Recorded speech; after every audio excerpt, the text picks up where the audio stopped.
மாப்பிளைக்கு நெத்தில 65 வைங்க. எங்க ஒருத்தரையும் காணோம். வந்துட்டியா? வா வா வா, ரொம்ப சீக்கிரமா வந்துட்டு இருக்க. நெத்தில 65 செஞ்சு எடுத்துங்க. என்னங்க மாப்பிளைக்கு வச்சு கொடுங்க. எங்க மாப்பிளையும் காணோம், யாரையும் காணோம். மாப்பிள்ளை சாப்பிட்டு இப்ப கிளம்பி 1/2 மணி நேரம் ஆகுது. இது 1/2 மணி நேரம் ஆகுதா? ஆமா, நான் பொறுமையா உறங்கி போல இருக்குது. பக்கத்து வீட்டுல இருந்து ஊர் கதை உலகம் கதை எல்லா கதையும் பேசி முடிச்சுட்டு வந்திருக்கீங்க டைம் பாஸ் பண்றதுக்கு. இப்போ வீட்டுக்கு டைம் பாஸ் பண்றதுக்கு வந்துருக்கேண்ணா. என்னடா வீட்டு மாப்பிள்ள வந்திருக்காரு, அவரை நல்லபடியாக கவனிச்சு அனுப்பணும். அதெல்லாம் கிடையாது. அக்கா வீட்டில் போய் ஏறி இருந்துட்டு கதை பேசி கும்மி அடிச்சுட்டு இன்னத்துக்கு வந்து சேர்றேன். நல்ல கதையாக இருக்குதே. காலையிலேருந்து ஓடி ஓடி ஓடி ஓடி ரேஷன் கடைக்கும் மீன் வாங்கிறதுக்கும் மீன் க்ளீன் பண்ணுறதுக்கும் மீன் வறுக்கிறதுக்கும் பொரிக்கிறதுக்கும் நாய் மாதிரி இங்கே வேலை செஞ்சுருக்க எனக்கு பொறுப்பு இல்லை அப்படி இப்படின்னு பேசுகிறீங்களா? ஆனால் இது மட்டும் நிச்சயம், எவ்வளோதான் செஞ்சாலும் எனக்கு கண்டிப்பாக பேர் வரப்போகிறது கிடையாது. எப்பவுமே கெட்ட பேர் தான் எனக்கு இருக்கட்டும். அது எனக்கு படைக்குதுன்னு போச்சு. இந்தாங்க நெத்தில 65. நீயே சாப்பிடு. யாருக்கு வேணும் இது? நானே சாப்பிடுவா. என்ன வீட்டு மாப்பிள்ளைக்கு வைக்கிறதுக்கு செஞ்சு கொடுன்னா நீ சாப்பிட்றதுக்கு பொறுமையாக செஞ்சு எடுத்துன்னு வர. அவர் வீட்டுக்கே போய் சேர்ந்துட்டு இருப்பார் நேரம். என்ன இப்போ நெத்தில 65 என்ன வேஸ்ட் ஆகிட போதே? நான் சாப்பிட்டுக்கிறேன். சாப்பிடு சாப்பிடு, எல்லாத்தையும் நீயே சாப்பிடு. மரியாதை மட்டும் இல்லாத வீட்டில் நானும் இருக்கிறேன் பார். வீட்டு பொண்ணு வந்திருக்கிறா, மாப்பிள்ளை வந்திருக்காரு, ஒரு மரியாதை எதனா கொடுக்குறாள? எல்லாத்தையும் வேண்டாம் வெறுப்பா தான் செய்வா. நானே எங்கன்னா காசி ராமேஸ்வரம் போயிட போகிறேன். எதுக்கு நான் இங்கே இருக்கணும்? இப்போ என்ன ஆகிப்போச்சு? இது இந்த பேச்சு பேசினு இருக்குது. எத்தனை நாளைக்கு தனியாக இருக்கிறோம் நான் பார்த்துன்னு இருக்கணும்னு தெரியல. விட்டு ரொம்ப ஓவராக பேசுதே. இப்போ என்ன நினச்சி ஆடின்னு கிடக்குதே? அவன் நாயா வேலை செஞ்சுட்டு கால் முட்டி வலிக்குது, நடக்க முடியல. அவன் தட்டி தட்டி நடந்து வந்திருக்கான். எவ்வளோ இவ்வளோ பேசுறது பற்றியாது? காலையில் ஒரு டம்ளர் கூழ் குடிச்சதோட சரி. பட்னியாக இருக்கிறேன். மயக்க வர வந்து கிரிகிருந்து எனக்கு ஒரு வாய் சாப்பாடு போகிறதுக்கு இங்கே ஆள் கிடையாது. சாப்பிட்டேன்னு கேட்கறதுக்கு ஆள் கிடையாது. மற்ற கதெல்லாம் பேசுறதுக்கு தான் இங்கே ஆள். நம்ம இந்த வீட்டில் யாருன்னா ஒரு மனுஷன் மதிக்கிறாங்களா? சாப்பாடு விஷயத்தில் கோவப்பட்டேன்னா சிக்கா வேலைக்கு ஆகாது. தலைவரை ஏற்கனவே கிரிகிருந்து சுற்றுது.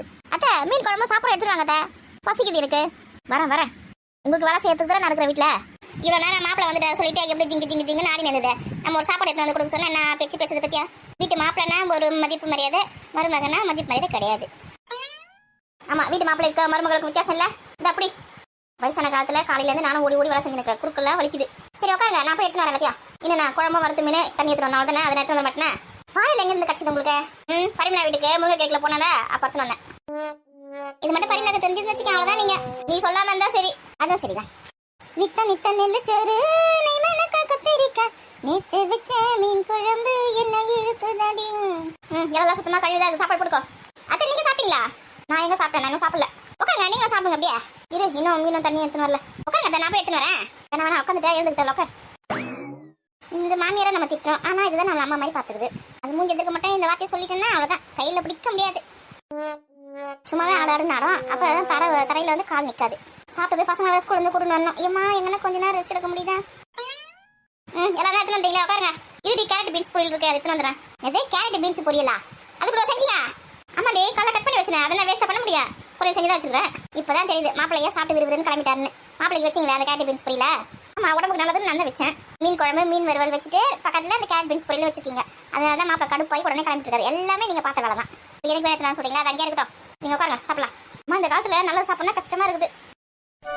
அத்தை இலையில போட்டு சாப்பிட வேண்டியதுன்னா ஏன் தட்டை போட்டு சாப்பிட்றீங்க? இலை 3 தான் எடுத்துன்னு வந்தேன். ஒரு சின்ன இலை 1, அதான் தட்டு போட்டு வச்சுக்கிறேன். அதை நான் பீன்ஸ் கேரட் பொரியல வேணாம் சொன்னால் கேட்க மாட்டீங்களா? எதுக்கு வச்சு சாப்பிடணும்னு தெரியாத ஏண்டியா? நான் கஷ்டப்பட்டு செஞ்சு எனக்கு பிடிச்சிருக்கு, நான் சாப்பிட்றேன். உங்களுக்கு வேணா விடாடியே. மணி 4 ஆக போகுது. இன்னத்துக்கு சாப்பிட்டுன்னு இருக்கோம். நீங்கள் சாப்பிட வேண்டியதுன்னு முன்னாடியே நீங்கள் எதுக்கு சாப்பிடாம இந்த பண்ணி இருக்கீங்க வயசான காலத்தில்? எங்க மாப்பிள்ளைய வச்சு நான் எங்கேருந்து சாப்பிட்றது? அவ்வளோ சாப்பிட்டு போன பிறகு சாப்பிடலான்னு உட்காந்து மணி 4 ஆகிப்போச்சு. சரி மேம் சாப்பிடுங்க. உங்கள் பொண்ணு கூட உங்களை சாப்பிடுன்னு சொல்லவே இல்லை போல. என் பொண்ணு மாப்பிள்ளை 2 பேருமே சொன்னாங்க சாப்பிட சொல்லி. நான் தான் அப்புறம் சாப்பிட்றேன் உங்க கூட உட்காந்து சாப்பிடலாம் சொல்லிட்டு வேணாம் சொல்லிட்டேன். இதெல்லாம் ஒன்று சொல்லி அப்படியே மழுப்புங்க. எனக்கு பொண்ணு மாப்பிள்ளை விட்டு கொடுத்துருக்கீங்க. மொத்தமே வச்சுக்கோங்க. வச்சுங்க. சரிங்க அத்தை, சாப்பிட்டு நான் அவங்க பசங்க ஸ்கூலில் வந்து கூட்டு வந்து விட்டுட்டு கொஞ்சம் துணி கடை வரைக்கும் போயிட்டு வந்துடுறேன்.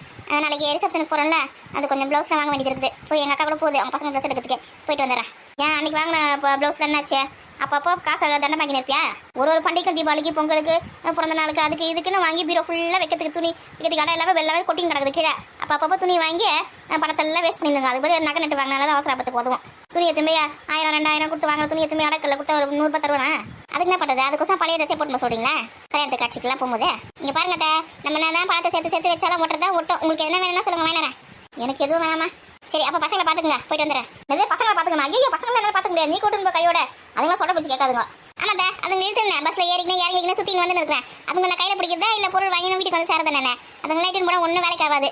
டென்ஷன் தான் மிச்சமாகும். பசங்களை பார்த்துக்குங்க. கதவு மூடி வச்சுட்டு வீட்டுக்குள்ளே உட்காந்து ஓமரை கையாவது சொல்லுங்க. சும்மாவே அதுங்க பயந்து நிற்பீங்க. அதுங்க பெரியால நீங்கள் பெரியால ஒரு குரல் கொடுத்து அதட்டி உட்கார வைக்கிறத விட்டு பயப்படுறீங்க அதுங்க. நம்ம ஆமாம், அதுங்க தான் அடங்கி அப்படியே ஒரு இடத்துல உட்காருங்க. ரோட்டில் போய் விளையாடுங்க, அங்கே போங்க, இங்கே தண்ணியில் விளையாடுங்க, மண்ணில் விளையாடுங்க. மண்ணில் சாப்பாடு செஞ்சு எடுத்து வந்து இந்த சாப்பிடணும் 5 வரை கொடுப்பா. இதெல்லாம் தேவையா? ஏன் இந்த மாதிரி பண்ணுறீங்க நீங்கள்? என்னெல்லாம் பார்த்துக்க முடியாதுமா? எங்க பசங்க கிட்ட சொல்லிட்டு நான் விட்டுட்டு போறேன். அதுங்க அமைதியா இருக்குங்க, உட்காந்து படிச்சு எழுதி இருக்குங்க. ஆமா, நீ இருக்கும்போது சொல்ற பச்சு கேட்காதுங்க, நீ விட்டுட்டு வேற சொல்லிட்டு போ. அதுங்க சொல்ற பச்சு கேட்டு உட்காந்து இருக்குங்க. சாப்பிட சொன்னா கூட சாப்பிடாதுங்க, அடம் முடிச்சு உட்காந்து இருக்குங்க. எங்க அம்மா தான் சாப்பிட்டேன், எங்க அப்பா வந்தா தான் சாப்பிடுன்னு சொல்லிட்டு. இந்த சதீஷ் சேட்டை தான் ரொம்ப சேட்டை. எங்கன்னா பாட்டி எப்படி பயம்பூத்தி வச்சிருக்கான் பத்தியா, பாத்துக்க மாட்டேங்கிறாங்களே. கும்பிட்டு நான் சாப்பிட்டு போறேன் நான். சரி, நீங்க வந்து எங்க அக்கா வீட்டுல இருங்க. அவங்க மாமி இருக்காங்களே, அவங்க கிட்ட பேசினேன். இதுங்க 2 வீட்டுக்குள்ள வச்சு நான் கூட்டிட்டு நான் போறேன். இங்க பாரு, பசங்க கூட்டிட்டு போறதா கூட்டிட்டு போ. இந்த கூட்டிட்டு போற வெள்ள வச்சுக்காத. சின்ன குழந்தைங்கள வீட்டுக்கு வச்சு கூட்டிட்டு போறலாம். எல்லாம் என்ன பண்ணலாம் தெரியல. அப்ப நீங்க பாத்துக்க மாட்டேங்கிறீங்க. என்ன கூட்டிட்டு போசா நான் எப்படி கூட்டிட்டு போவேன்? கூட்டிட்டு தான் போனோம். இவனை கூட்டிட்டு போத்தவல நானே பாத்துக்கிறேன். எப்படி வந்தாங்க பத்தியா என் வழிக்கு, அதுக்கு தான் அப்படி சொன்னேன். கடை கூட்டிட்டு போயிட்டா இது வேணும் அது வேணும் அது வேணும் இது வேணும் தொல்லை படுங்க. நானே கடன் வாங்கி பொருள் வாங்குறது, ஜாக்கெட் வாங்குறதுக்கு போயிருக்கேன். சரி, நான் சீக்கிரமா போயிட்டு சீக்கிரமா வந்துடுறேன். ஒன்றும் பயப்படாதீங்க. என்னைய வீட்டுக்காரனுக்கு ஃபோன் பண்ணியா? பண்ணாத, அவர் ஃபோனே அட்டன் பண்ணல. என்னைய மதியம் சாப்பிட்றது கூட வீட்டுக்கு வரலையே இல்லையே. எப்பயுமே ஒன்று சாப்பாடு எடுத்துட்டு போயிடுவா, இல்லைன்னா வீட்டுக்கு வந்து சாப்பிட்டு போமா. ஒன்றுமே பண்ணலையே, சாப்பாடு எடுத்துட்டு போல, வீட்டுக்கு வந்து சாப்பிடல. எங்கே தான் போனாவன்? எப்படி இருந்தாலும் நைட்டு வீட்டுக்கு வந்து தானே அவனா வரட்ட அப்போ கேட்டுக்கலாம். வர அவன் போக்கே சரியில்லை கொஞ்சம் கூட. நீ தான் அவனை அடக்கி வைக்கணும். அவனை அப்படியே விட்டு வச்சிருக்க, அவன் கூட விட்டு சுற்றி நிற்கான். எதனா ஒன்றா கேட்டால் மட்டும் எதுக்கு சண்டை போகிற, பசங்க எதுக்கு, பசங்களாம் பயப்படுது பாரு, பசங்க எதுக்கு சண்டை போடாதுன்னு சொல்லுவீங்க. அதுக்கப்புறம் அவரை அடக்கி வைக்க மாட்டேன்னா நான் எப்படி அடக்கி வைக்கிறது சொல்லுங்க? நீங்கள் தான் அத்தை கெடுக்குறீங்க அவரை. அவருக்கு ரொம்ப செல்லம் கொடுக்குறீங்க நீங்கள் தான். இன்னைக்கு வீட்டுக்கு வரட்டவனை கேட்குற கேள்வி வைப்பேன். 2000 ரூபாய் சம்பளம் வாங்கியிருக்காரு, வீட்டுக்கு 500 தான் கொடுத்துருக்காரு. மீதி 1500 ரூபாய் என்ன பண்ணாருன்னு தெரியல. அது கேட்டதுக்கு தான் கலது வரேன்னு சொல்லிட்டு போனவர் இன்னும் ஆளை காணோம். இந்த மாதிரி இருந்தால் நான் எப்படி குடும்பம் நடத்துறது, பசங்களை எப்படி காப்பாற்றுறது, அது நகை நட்டில் எப்படி சேர்த்து வைக்கிறது, வீடு வசலாம் எப்படி நான் கட்டுறது? அவர் பண்ணுறது கொஞ்சம் கூட சரியில்லை. அவன் அந்த மாதிரிலாம் பண்ணுறவன் கிடையாது. ஏன் அந்த மாதிரி பண்ணா? அதான் வர அவர் போக்கே கொஞ்சம் கூட சரி கிடையாது. சரி வரட்டும் கேட்குறேன். சரி, சுட சுட சாப்பிடு, ஆறுது சாப்பாடு. என்ன பண்ணுறது அந்த மனுஷனை வச்சுக்கினேன், பசிக்குது வேறு சாப்பிடல. நெத்திலி மீன் குழம்பு சூப்பராக தான் இருக்குது. கத்திரிக்காய் மாங்கலாம் போட்டு வச்சிருக்கேன், நல்லா தான் இருக்கும். சாப்பாடு போட்டு வச்சுட்டு இங்கே ஆறின்னு இருக்குது, ஒருத்தரையும் ஆளை காணா. பஸ் வரப்போது நான் விட்டுட்டு போகிறேன் பாரு. என்ன தடவை பண்ணுறீங்க உள்ள? சோறு தின்றதை கூட இங்கே கத்தின்னு இருக்கணும் இந்த வீட்டில். அதுக்கு தான் எங்கேயும் வர மாட்டேன், என்ன கூப்பிடாதீங்கன்னு நான் சொல்கிறது. வந்துட்டோம். ஏன் கத்தினே இருக்கீங்கன்னு தெரியலையே. வாடி பஸ்ஸுக்கு மணியாச்சு, வாடி. சீக்கிரம் சாப்பிட்டு எழுந்தீங்கன்னா எடுத்து வச்சுட்டு கிளம்பலாம். எங்களை விட துணி எடுக்க போதில் நீங்கள் தான் ரொம்ப ஆர்வமாக இருக்கீங்கம்மா. ஆமாம், நான் தான் ரொம்ப ஆர்வமாக இருக்கிறேன். 4 மணி பஸ் விட்டுட்டு அப்புறம் ஆட்டோவில் போன 200 ரூபாய் கொடுத்து ஏன் நோட்டு வச்சுக்கிறான். ஓஹோ, அந்த ஆர்வம் தானே. எங்க நான் முதல்ல சாப்பிட்டு பஸ் ஸ்டாண்டில் போய் நிற்கிறேன், பின்னாடியே வாங்க பொறுமையாக 2 பேரும். சாப்பிடு முதல்ல சாப்பிடு. என்னம்மா இன்னைக்கு விருந்தெல்லாம் பலமாக இருக்குது, துணி எடுக்க கேட்ட காசு இல்லைன்னு சொல்கிறேன். என்னவோ மீன் குழம்பு, மீன் வறுவல், இது 65 மாதிரி இருக்கேன். பலமாக செஞ்சுருக்கீங்க இன்னைக்கு. இதெல்லாம் வாங்கிறதுக்கு மட்டும் காசு இருக்குல்ல உங்ககிட்ட? ஆமாம், நான் தான் வாங்க பார்த்தா. அப்போ நீங்கள் வாங்காம எப்படி வந்தது இதெல்லாம்? உங்கள் சித்தி இருக்கால, அவள் தான் மீன்லாம் வாங்கிட்டு வந்தா. அவள் செஞ்சதில் பாதி நம்மளுக்கு கொடுத்துருக்குறா. பாருப்பா, எப்பயுமே நம்ம தான் கொடுப்போம் அவங்களுக்கு. இப்போ அவங்க கொடுக்க ஆரம்பிச்சிட்டாங்களா? இது கூட நல்லா தான் இருக்குல்ல. நம்ம சமைச்சு பாதி அவங்களுக்கு கொடுக்குறதும், அவங்க சமைச்சு இது பாதி நம்மளுக்கு கொடுக்குறதும். நல்லா இருக்கேன். ஆமாம், இதே மாதிரியே சமைச்சு கொடுப்பாங்க. சாப்பிட்டுன்னு சுற்றிடுவாங்க. நீங்கள் சாப்பிட்டீங்களா? நல்லா சமைக்கும் போது சாப்பிட்டேன். பாருப்பா, இலையில சாப்பாடு போட்டு வச்சு எவ்வளோ நேரம் காத்துன்னு இருக்கோம். அவளை கூப்பிடுறி. மகா, அம்மா கூப்பிடுறாங்க, சீக்கிரம் வாடி. இப்போ நான் சொல்லிட்டு உடனே வந்துடுவா பாருங்க. என்னெல்லாம் ஒரு ஆளாவே மதிக்க மாட்டாமா, திமிர் பிடிச்சவமாவ. உடம்பு ரொம்ப கொழுப்புல தான் இருக்கு அவளுக்கு. என்ன பண்ணிருக்கா அவள? மேடம் ஃபோனில் ரொம்ப பிஸியாக இருக்காங்க. இந்த ஃபோனில் எதனா ஒரு வேலை வெட்டி பார்க்குற மாதிரி இருந்தால் கூட பிஸியாக இருக்கான்னு சொல்லலாம். நான் சும்மா இந்த பாட்டு பார்த்துன்னு உட்காந்துக்கிறதுக்கு பிஸியா. அந்த ஃபோனை பிடிங்கி முதல்ல அடுப்பில் போட போகிறேன் பாரு. அடுப்பில் போட்டேன்னு வச்சேன், நான் கொஞ்சம் நிம்மதியாக இருக்கலாம். இல்லை நெஞ்சு வழியில் கத்தி நான் போய் சேர்ந்துருவேன். முதல்ல அதை பண்ணுங்கம்மா. இது நெஞ்சு வழியில் கத்தி போய் சேர்றதா?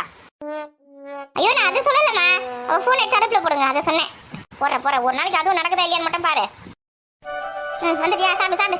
இந்த அம்மா எங்கன்னா ஒரு இடமா உட்காடுறாங்களா? அங்கேயும் ஓடின்னு இருக்காங்களே. ஃபோனை நோண்டுறேன்னு மட்டும் சொல்லத்துக்கு தெரியுது. அண்ணா நோண்டுறேன்னு மட்டும் உங்களுக்கு தெரியாது. அப்படி என்னம்மா பார்த்துட்டு இருந்தீங்க ஃபோனில்? சும்மா இந்த பாட்டு பார்த்துன்னு இருந்திருப்பேன், ரீல்ஸு அதானே? ஆமாம்மா அதெல்லாம் பார்த்துன்னு இருந்தேன். ஆமாம், இவ பார்த்தா நான் ரீல்ஸ் பார்த்துன்னு இருந்தேன்னு. பார்த்துன்னு இருந்தேன். ஆடி ஆஃபரில் எந்தெந்த கடையில் எவ்வளோ ஆஃபர் கொடுத்துருக்காங்க, எந்தெந்த கடையில் ஃப்ரீ ஆஃபர்லாம் கொடுத்துருக்காங்க, அதெல்லாம் பார்த்துன்னு இருந்தேன். ஆமாம்ல, ஆடி மாதம் பிறந்துச்சு, ஆஃபர் போட்டிருப்பாங்களா எல்லா இடத்துலையும்? ஆடி தள்ளுபடி. எந்த கடையில் நிறைய தள்ளுபடி கொடுத்துருக்காங்க? 1 வாங்க 2 ஃப்ரீ, 1 வாங்கினா 3 ஃப்ரீ அப்படி போட்டிருப்பாங்களே. எந்த கடையில் போட்டிருக்காங்க பார்த்தியா? பார்த்தம்மா. நம்ம எப்பவுமே ரெகுலராக துணி எடுப்போம் பார்த்தியா, அந்த கடையிலேயே ஆஃபர் நிறைய போட்டிருக்காங்க. ஒரு ட்ரெஸ் வாங்கினா ஒரு ட்ரெஸ் ஃப்ரீன்னு போட்டிருக்காங்கம்மா. புடவைலாம் ஒரு புடவை வாங்கினா 2 புடவை ஃப்ரீன்னு கொடுத்துருக்காங்க. ஐயா, சூப்பர். நம்ம ஒரு ட்ரெஸ் வாங்க போய் இப்போ 2 ட்ரெஸ் வாங்க போகிறோமா? நல்லதா போச்சு, பரவாயில்ல. ஒரு ட்ரெஸ்ஸுக்கு விலையை கொடுத்துட்டு காசை கொடுத்துட்டு நம்ம 2 ட்ரெஸ் எடுத்துனா கூட புடவை 2-3 புடவை எடுத்துன்னு வரலான்னு பார்க்குறேன். ஆமாம்மா, ஒரு புடவை வாங்கினீங்கன்னா 2 புடவை ஃப்ரீ தராங்க. அப்போ வந்து ஒரு புடவைக்கு நீங்கள் காசு கொடுத்தீங்கன்னா 3 புடவை வாங்கிட்டு வரலாம். நீங்களும் இதே புடவை கட்டி நிற்கிங்க. எப்போ பார்த்தாலும் நல்ல புடவை வாங்கி கலராக கட்டுங்கம்மா. வாங்குறேன். நானும் இந்த மாதிரி ஆஃபர் எப்படின்னா போடுவாங்க, வாங்கலாம் தான் காத்து வந்துட்டனால நம்ம ட்ரெஸ்ஸு காசு கேட்டால் குழு காசு கட்டுறது தான் இருக்குது. அப்படி இப்படின்னு சொல்லிட்டு இப்போ புடவை எடுக்க போகிறாங்களாம். ஏண்டி அதே மாதிரி நகைக்குலாம் என்ன தள்ளுபடி கொடுத்துருக்காங்களான்னு பார்த்தியா? என்னதுமா நகைக்கா தள்ளுபடியா? நகைக்கெல்லாம் தள்ளுபடி கொடுக்கலாமா? அதுதான் 70,000 80,000 போயின்னு இருக்குது. அதெல்லாம் 1 கிராம் வாங்கினா 1 கிராம் ஃப்ரீ, ஒரு சவரன் வாங்கினா 1 சவரன் ஃப்ரீ. அந்த மாதிரி எதனா ஆஃபர் கொடுக்கக்கூடாது ஆடி மாதத்துக்கு? நல்லா இருக்குமே. ஆமாம்மா, தங்க விற்கிற விலைக்கு அவங்களுக்கு 1 கிராம் வாங்கினா 1 கிராம் ஃப்ரீயாக தருவாங்க. அம்மா காசியை பற்றியா? ஆமாடி 2 பொம்பளை பசங்க வச்சிருந்தாங்க, எனக்கு தான் கஷ்டம் தெரியும். ஒரு 10 சவரம் வாங்கினா ஒரு 10 சவரம் ஃப்ரீன்னு அப்படி சொன்னா கூட உனக்கு ஒரு 10 சவரத்தை வாங்கிட்டு அவளுக்கு ஒரு 10 சவரத்தை ஃப்ரீயா வாங்கி வந்துருவேன். ஓ 10 சவரம் வாங்குறதுக்குலாம் காசு வச்சிருக்கீங்களா? ஃப்ரீயா தராங்கன்னு சொன்னான்னு வச்சுக்க, கடனை உடனே வாங்கியாவது போய் வாங்கி வந்துடுவேண்டியே. பாத்துக்கோ, அப்ப ரெடியா இருக்கீங்க. ஆமா தங்க மச்சே, விட முடியுமாண்ணே? அந்த மாதிரிலாம் ஆஃபர்லாம் கொடுத்தாங்கன்னு வச்சுக்க, கடையில் எவ்வளோ ஜனம் ரொம்ப வழியும் பார்த்துக்கோ. வீட்டில் ஒருத்தர் இருக்க மாட்டாங்கடி. அதனால தான் அந்த மாதிரி ஆஃபர்லாம் கொடுக்க மாட்டேங்கிறாங்க. வீட்டில் ஒருத்தர் இருக்க மாட்டாங்க சொல்லிட்டா? ஆமா, வீட்டில் ஒருத்தர் இல்லாமல் எல்லாரும் கடையில் போய் உட்காந்து நின்றுட்டா வீட்டில் இருக்க வேலை யார் செய்யுது? யார் சமைக்கிறது, யார் வீடு பெருக்கிறது, யார் துணி துவைக்கிறது, மாடெல்லாம் யார் பார்த்துக்குது, குழந்தைங்களாம் யார் பார்த்துக்குது? எல்லாரும் அங்கேயே உட்காந்துருவாங்களா கடையிலே? அதனால தான் அந்த மாதிரி ஆஃபர்லாம் தர மாட்டேங்கிறாங்க. அம்மாவா? ஆமாம் ஆமாம். இந்த அம்மா பேர எது சொன்னாலும் நம்புறாங்க. ஏமா சும்மா சொல்றாமா? என்னையே சும்மா சொல்றியா நீ? ஏம்மா தங்கத்துக்குலாம் எப்பயுமே ஆஃபர்லாம் தர மாட்டாங்கம்மா, அதெல்லாம் எதிர்பார்க்காதீங்கம்மா. கொடுத்தா நல்லா இருக்குன்னு தான் பார்த்தேன். தங்க வைக்கிற வேலையில பசங்களுக்கு எங்கேருந்து நகை நட்டெல்லாம் சேர்த்து வச்சு எப்படி கல்யாணம் பண்ணி கொடுக்க போறேன்னு நினைச்சாலே பயமா இருக்கு. அம்மா வரதட்சணை கொடுக்கறதும் தப்பு, வரதட்சணை வாங்குறதும் தப்பு சட்டப்படி, புரிஞ்சுதா? அதனால நம்மளாம் வரதட்சணைலாம் எதுவுமே கொடுக்க தேவையில்ல. வரதட்சணை கொடுக்காது கல்யாணம் பண்ணி போக வேண்டியது தான். ஆமா, உங்களை யார் ஓசியில் கல்யாணம் பண்ணி போறாங்கன்னு தெரியல. நான்லாம் சுத்தமா கல்யாணமே பண்ணிக்க மாட்டேன்ப்பா. ஆமா, கல்யாணமே பண்ணிக்காத, காலத்துக்கு வீட்டில் உட்காந்து என் உயிரை எடு. ஏமா நான் நல்லா படிச்சு நல்லா சம்பாதிக்க போறேன், அதுக்கப்புறம் நான் எதுக்கு கல்யாணம் பண்ணிக்கணும் சொல்ல? உங்களையும் அப்பாவையும் பார்த்துக்கிறதுக்கு நான் இங்கேயே இருப்பேன். எங்களை பார்த்துக்கிறதுக்கு எங்களுக்கு தெரியும், உங்களை நீங்கள் முதல்ல பார்த்துக்குங்க. நம்ம கஷ்டப்பட்டு படித்து நல்லா சம்பாதிச்சு நம்ம இருப்போம்மா. அப்புறம் வந்து கல்யாணம் பண்ணி கொடுத்துருவாங்களா, இன்னொரு வீட்டில் போயிட்டு சாமான் தொடக்கின்னு துணி துவச்சிக்கின்னு அவங்களுக்கு வேலைக்காரி நம்ம உட்காந்துருக்கணுமா? இது எந்த விதத்தில் நியாயம்? நான்லாம் கல்யாணமே பண்ணிக்க மாட்டேன். அது பேர் என்னெல்லாம் கல்யாணம் பண்ணிக்க சொல்லி ப்ரெஷர்லாம் கொடுக்காதீங்க. அப்படிலாம் பண்ணிங்கன்னா வீட்டை விட்டு ஓடி போயிடுவேன். திமிர பத்தியா? வீட்டை விட்டு ஓடி போயிடுவாளாம். இது உங்கள் அப்பா வரட்டும். வரட்டும் அவர் வந்தாலும் அதே தான் நான் சொல்லுவேன். நான் மகாவுக்கு மட்டும் கல்யாணம் பண்ணி அனுப்பிச்சி விடுங்க போட்டான். அவள் ரெடியாக தான் இருக்கா பாருங்க. மகா தான் நல்ல பொண்ணு. ஏய் சும்மா இருக்க மாட்டேன் கொஞ்ச நேரம் நீ. அம்மா சொல்ற பச்சு அவள் தான் கேட்பா. ஆமாம்மா சீக்கிரமா மாப்பிள்ளைய பார்த்து அவளை கல்யாணம் பண்ணி அனுப்பிச்சி விடுங்க. அம்மா நான் வேலைக்கு போயிட்டு நிறைய சம்பாதிச்சு நிறைய பணம் உங்களுக்குலாம் கொடுத்துட்டு வீடு வாசல்லாம் கட்டிட்டு நகைலாம் வாங்கிட்டு அதுக்கப்புறமா தான் கல்யாணம் பண்ணின்னு போவேன். இப்போல்லாம் என்னால் கல்யாணம் பண்ணிக்க மாட்டேன். நீ சொல்றதுலாம் செய்யறதுக்கு எப்படி வந்தாலும் ஒரு 5 வருஷத்துக்கு மேலே ஆகும் போல இருக்க. ஆகட்டும்மா, இப்போ தானே காலேஜ் முடிச்சேன், இன்னும் ஒரு 5 வருஷம் இருக்க முடியாதுன்னு. பொண்ணுங்கள்லாம் அந்த காலத்தில் பெரிய பொண்ணு ஆன பொண்ணு உடனே கல்யாணம் பண்ணி கொடுத்துருவாங்க. இல்லைன்னு வச்சு 18 வயசானே கல்யாணம் பண்ணி கொடுத்துடணும். ரொம்ப நாளையெல்லாம் பொண்ணு வீட்டிலலாம் வச்சுக்க கூடாது. அது வந்து அடி வைத்த நெருப்பை கட்டி இருக்கிறதுக்கு சமம். அம்மா அந்த காலத்து ஆளுங்க மாதிரியே பேசாதீங்கம்மா. இப்போலாம் பொண்ணுங்க என்னென்ன சாதிக்கிறாங்க தெரியுமா? ஏரோப்ளைன் ஓட்டுறதுலேருந்து வானத்துக்கு போகிறதுலேருந்து ஜெட்டில் போகிறதுலேருந்து எல்லாமே பொம்பளைங்க செய்கிறாங்கம்மா. நீங்கள் நம்ம அந்த காலத்து ஆளுங்க மாதிரியே பேசுகிறீங்க. பொண்ணை பெற்றவங்களுக்கு தானே கஷ்டம் தெரியும். நீங்கள் ஈஸியாக பேசுகிறீங்க, அத்தை பண்ணிடலாம் இத்தை பண்ணிடலாம் சொல்லிட்டு. ஒரு நாளும் பசங்க ஸ்கூலுக்கு போயிட்டு வரும்போதும் காலேஜுக்கு போயிட்டு வரும்போதும் வேலைக்கு போயிட்டு வரும்போதும் அந்த பெற்றவங்களோட மனசு இருக்குது பார்த்தியா? பாடா படுறது அவங்களுக்கு தான் தெரியும். நம்ம குழந்தை நல்லபடியாக ஸ்கூலுக்கு போயிட்டு நல்லபடியாக திரும்பி வரணும், குழந்தைங்களை யாரும் எதுவும் பண்ணிடக்கூடாது அப்படின்னு அடி வயிற்றில் நெருப்பை கட்டி உட்காந்துக்க வேண்டியதாக இருக்குது. அம்மா இந்த காலத்தில் பொம்பளை பசங்களாம் தைரியமாக இருக்காங்கம்மா. நீங்கள் ஏம்மா பயப்படுறீங்க? எல்லாத்தையும் ஃபேஸ் பண்ணுற அளவுக்கு தைரியமாக தான் இருக்கும். காலம் கெட்டு போயிருக்குதம்மா. நீங்கள் சொல்கிறீங்க வேலைக்கு போயிட்டு நாங்கள் தைரியமாக வந்துடுவோம் அப்படின்னு சொல்லிட்டு. ஆனால் நீங்கள் இப்போ வேலைக்கு போயிட்டு வீட்டுக்கு திரும்பி வர வரைக்கும் பக்கு பக்கு பக்கு பக்குன்னு இருக்குமே. அதே ஒருத்தன் கையில் பிடிச்சி கொடுத்துட்டுனா புருஷன் இருக்கிறான், அவனை பொண்ணை நல்லபடியாக பார்த்துப்பான், எதுவும் நடக்காமல் அவன் பார்த்துப்பான், தீங்கு எதுவும் நடக்காமல் பார்த்துப்பான் அப்படின்னு சொல்லிட்டு நம்ம கொஞ்சம் தைரியமாக இருக்கலாம். அதுக்கு தான் பொம்பளை பசங்களுக்கு சீக்கிரமாக கல்யாணம் பண்ணி வைக்கிறது. நீங்கள் எப்படி சொல்கிறீங்க? கல்யாணம் பண்ணி கொடுத்தா பொம்பளை பசங்க நல்லா சேஃப்டியாக இருக்கும், நம்ம தைரியமாக இருக்கலாம் அப்படின்னு சொல்லிட்டு. ஆனால் கல்யாணம் பண்ணி கொடுத்ததுக்கப்புறம் தான் வரதட்சணை கொடுமை. உங்கள் அம்மா வீட்டில் வந்து இவ்வளோ நகை வாங்கினுவா, இவ்வளோ பணம் வாங்கினுவா அப்படின்னு சொல்லிட்டு பொம்பளை பசங்கள்லாம் டார்ச்சர் பண்ணுறாங்க. அவங்க பண்ணுற டார்ச்சர்லேயே பொம்பளை பசங்க வந்து அதுங்க சூசைட் பண்ணிக்குதுங்க. அதுக்கு என்னம்மா சொல்கிறீங்க நீங்கள்? ஆமாம், பணம் இல்லை சொல்லிட்டு கல்யாணம் பண்ணி கொடுக்காம ஒரு சிலர் இருக்காங்க. பணம் இருக்குது சொல்லிட்டு கல்யாணம் பண்ணி நல்லா வசதியாக கோடிக்கணக்கில் செலவு பண்ணி கல்யாணம் பண்ணி 100 சவரம் 500 சவரம் 300 சவரம் அப்படி போட்டு கல்யாணம் பண்ணி கொடுக்குற வீட்லேயும் பொண்ணுங்களாம் நல்லபடியாக பார்த்துக்க மாட்டேங்கிறாங்க. இன்னும் பத்தலை வரதட்சணை கொடுமை பண்ணுறாங்க. கடைசியில் அந்த பசங்களும் இறந்து போயிடுதுங்க. அந்த பொண்ணுங்களும் பாவம். இதுக்கெல்லாம் எப்போ தான் தீர்வு கிடைக்கும்னு தெரியலையே. இருக்கிறவங்களும் கஷ்டப்படுறான், இல்லாதவங்களும் கஷ்டப்படுறான். அதுக்கு தான் சொல்கிறேன், கல்யாணமே வேணாம். கல்யாணமே பண்ணிக்காமல் நான் கம்முன்னு சம்பாதிச்சு தரேன், இந்த வீட்லேயே இருந்துக்கிறேன். என்ன எனக்குலாம் மாப்பிள்ளை பார்க்குறேன், கல்யாணம் பண்ணி வைக்கிறேன், அந்த மாதிரிலாம் கதெல்லாம் தூக்கினே வராத. ஓ அதுக்காக நீ பயந்து கல்யாணம் பண்ணிக்க மாட்டேன் சொல்கிற? வரதட்சணை கொடுக்க பண்ணுவாங்கன்னு. ஆமாம்மா, எவ்வளோ கொடுத்தாலும் கேட்குறாங்களே, பத்தலை உங்கள் அம்மா வீட்டிலேருந்து அதை வாங்கினுவேன் பிஸ்னஸ் பண்ணுறதுக்கு ரெடி பண்ணி கொடுக்க சொல்லி லட்சக்கணக்கில் லட்சக்கணக்கில் பரவாயில்ல கோடிக்கணக்கில் காசு வேணுமா பிஸ்னஸ் பண்ணுறதுக்கு. இந்த மாதிரிலாம் தேவையா? அப்படியேப்பட்ட ஒரு கல்யாணம், அப்படியேப்பட்ட ஒரு வாழ்க்கை தேவையா சொல்லு? ஆமாம்மா, அவள் சொல்கிறதும் சரிதாம்மா. வரதட்சணையே இல்லாமல் யார் கல்யாணம் பண்ணிக்கிறாங்களோ அந்த மாதிரி ஒரு மாப்பிள்ளையா பாருமா, நான் வேணா கல்யாணம் பண்ணிக்கிறேன். அந்த மாதிரி ஒரு மாப்பிள்ளைக்கு நான் எங்கடி போகிறது? அதுவும் இப்போ கல்யாணம் பண்ணிக்க மாட்டேன், 5 வருஷம் கழிச்சு தான் கல்யாணம் பண்ணிப்பேன். நான் வேலைக்கு போயிட்டு வீட்டில் கட்டிட்ட பிறகு நகைலாம் சேர்த்து வச்சுன்னு என்னோட சுய தேவைக்காக, என் அம்மா அப்பாவோட பாதுகாப்புக்காக நான் சம்பாரித்து பேங்க்கில் காசுலாம் போட்டு வச்சுட்டு அதுக்கப்புறமா எதுவுமே வேணாம் சொல்லிட்டு கல்யாணம் பண்ணிக்கிறாங்க பற்றி அந்த மாப்பிள்ளை தான் நான் கல்யாணம் பண்ணிப்பேன். ஓ இப்போ இந்த மாதிரி கண்டிஷனை போட ஆரம்பிச்சிங்களா? அப்போ இந்த ஜென்மத்தில் கல்யாணம் ஆகாது. அப்படியே ஏமாத்தீங்கன்னா வீட்டில் உட்காந்துக்கலான்னு பார்த்துருக்கீங்க. நேரடியாக சொல்லிட்டா எனக்கு மாப்பிள்ளை பார்க்காதீங்க கல்யாணம் வேணான்னு. நீ இப்படி சுற்றி வளைச்சி இப்படி சொல்கிறேன் இந்த மாதிரி மாப்பிள்ளை கிடைக்க மாட்டாங்கன்னு சொல்லிட்டு ஓசியில் எவனி கல்யாணம் பண்ணி போவான். அம்மா கல்யாணம் பண்ணின்னு போய் அவங்க வீட்டில் போயிட்டு அவங்களுக்கு சாமான் திறக்கிறதுலேருந்து சமைக்கிறதுலேருந்து வீட்டு வேலை மொத்தத்தையும் நம்ம தான் செய்ய போகிறோம். அதுக்கப்புறமா குழந்தை பெற்றுக்கணும், அவங்க குடும்பத்தை பார்த்துக்கணும். இவ்வளோ வேலை செய்யறதுக்கு அவங்க தான் வரதட்சணை கொடுத்து கல்யாணம் பண்ணின்னு போனோம். நம்ம வந்து தலைக்கிழே பண்ணின்னு இருக்கோம். பொண்ணு வீட்டில் வரதட்சணை கொடுத்து கல்யாணம் பண்ணி அமுச்சு விட்றாங்க. அதெல்லாம் ரொம்ப ரொம்ப தப்புமா. இதெல்லாம் மாறணும். படித்தா நல்லா தைரியமாக இருக்கலாம் சொல்லிட்டு உங்களை கஷ்டப்பட்டு படிக்க வச்சா இது மாதிரி எதிர்த்து பேசுறதுக்கு தான் படிச்சிருக்குதுங்க போல இருக்கு. நீங்கள் அம்மா படித்தா 4 நல்லது கெட்டது தெரியுமா? அதுக்கு தான் படிக்கிறது. நீங்கள் எதிர்த்து கூட பேசுறதுக்கு தான் கற்று வச்சிருக்கீங்க. இதெல்லாம் வேலைக்கே ஆகாது. மழை சாப்பிட்டு கிளம்புங்க, முதல்ல கடைக்கு போயிட்டு வந்துடலாம். ஆஃபர் முடிஞ்சிட போகுது. இம்மா ஆடி ஆஃபரே இன்னைக்கு தான் ஆரம்பிச்சிருக்காங்க. இன்னும் 1 மாதம் இருக்குது. அப்படியே முடிஞ்சிது அது இன்னைக்கு. முடிஞ்சாலும் முடிஞ்சிடும். சீக்கிரம் கிளம்புங்க. கொஞ்சம் விட்டு எவ்வளோ பேசுறீங்கம்மா. அம்மா ஒரு நிமிஷத்துல நானும் ஏன்டாப்பா கல்யாணம் பண்ணினேன்ற யோசிக்கிற அளவுக்கு பேசுறாளுங்க. இவ்வளோ கிட்ட இனிமே உட்காரக்கூடாது, ஓடிடலாம். நான் போய் ரெடியாக வரேன். சீக்கிரம் சாப்பிட்டு எடுத்து வச்சுங்க போய்கிட்டே கிளம்புங்க. ஏம்மா எங்ககிட்ட பேசி ஜெயிக்க முடியாது சொல்லிட்டு ஓடுறீங்களா? ஆமா, இவங்கிட்ட ஜெயிக்க முடியாது, நான் ஓடுறேன். சீக்கிரம் சாப்பிட்டு எழுந்துருங்கடி, பஸ் வந்துடும், டைம் ஆச்சு. ஓடு ஓடு. அம்மா என்ன பேச்சு பேசுறாளுங்க அம்மா இவங்க. எத்தே போச்சு எனக்கு. இன்னும் கல்யாணம் பண்ணி கொடுத்தா அந்த வீட்டில் மாமனார் மாமியார் எவ்வளோ கேள்வி கேட்பாங்களோ தெரியல. ஆமா, பொம்பளை பசங்கன்னா கல்யாணம் பண்ணி கொடுக்கறதுலயே குறியா இருங்கம்மா. மற்றபடி வேற எதையும் செய்ய விட்றாதீங்க. சாப்பிட்டு எழுந்துருங்க, அதெல்லாம் அப்புறம் பார்த்துக்கலாம். ஏன் மகா, அப்போ நீ அருணை கல்யாணம் பண்ணிக்க மாட்டியா? பண்ணிப்பண்டி. ஆனால் நான் வந்து என் சொந்த காலை நின்று நான் சம்பாதிச்சு அம்மா அப்பாவுக்கு எல்லாமே செஞ்சுட்டு அவங்களுக்கு ஒரு வீடு கட்டி தரணும்ல. அப்புறம் நகை நட்டு நம்மளோட கைவசமும் இருக்கணும். எல்லாத்தையும் ரெடி பண்ணின்னு அப்புறமா தான் கல்யாணம் பண்ணின்னு போகணும்.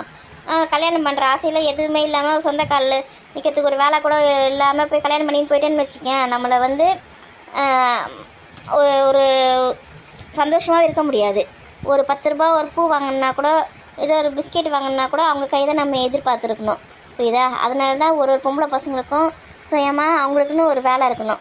புரியுதா? அதுதான் அவங்களுக்கு வந்து செல்ஃப் கான்ஃபிடென்ஸை தரும். அதுதான் நான் சொல்ல வரேன். கல்யாணம் பண்ணிக்க மாட்டேன்னு நான் சொல்லலை. ஆமாடி, நீ சொல்கிறது சரிதாண்டி. முதல்ல படித்து முடிச்சுட்டு ஒரு வேலையை வாங்கணும். சொந்தமாக நம்மளே சம்பாதிக்கணும். நம்மளோட காசை நம்ம சாப்பிட்ணும். நம்ம 4 பேருக்கு சாப்பாடு போட்டு போகணும். நம்ம யார்கிட்ட கையேந்து நிற்கக்கூடாது. ஆமாம், சீக்கிரம் சாப்பிட்டு ஏந்துரு. ஏண்டி, நம்ம 2 பேரும் கல்யாணம் பண்ணின்னு போயிட்டேன்னா நம்ம அம்மா அப்பாவை தாத்தா பாட்டியெல்லாம் யாரையும் பார்த்துப்பா? நம்ம தானே பார்த்துக்கணும்.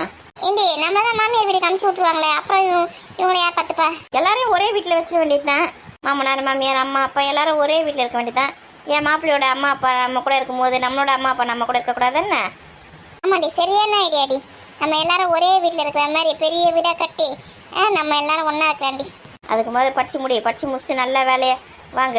நிறைய சம்பாதிச்சு நம்மளுக்குன்னு ஒரு சொந்த வீடு கட்டி, அதோ பெரிய வீடாக கட்டி நம்ம எல்லாரும் ஒரே வீட்டில் இருக்கலாம். ஆமாம், நீ சொல்கிறது சரிதான். அதே மாதிரி செஞ்சிடலாம். இன்னும் சாப்பிட்டே தெரியா நீங்கள்? சீக்கிரம் சாப்பிடு.